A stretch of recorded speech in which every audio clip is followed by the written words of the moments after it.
and moving on to the second question, which was what can be done to change the narrative? Well, what can be done is that more significance be given to people who are actually living in Kashmir and seeing it all and have lived here through before the abrogation, seeing the abrogation happen, and are feeling the change after that.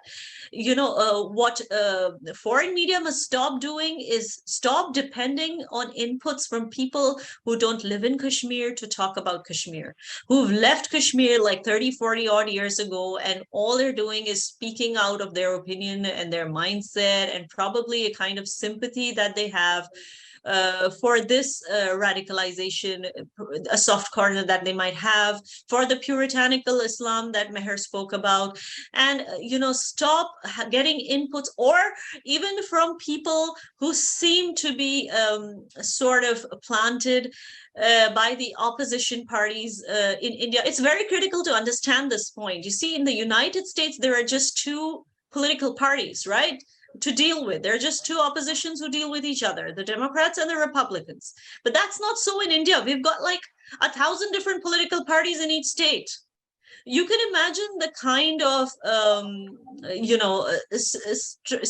strategies that each party plays against the other.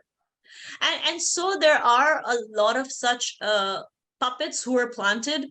Their books get written off by the Supreme Court of India as fictional tales, but they get called to US media to give interviews on on national television of the United States, which is not in good spirit, because it's not what a responsible media house does, to invite a panelist to speak who has never been accepted as a journalist by the people of India who live in India, or by the people, or by a person who's never lived in Kashmir, for that matter.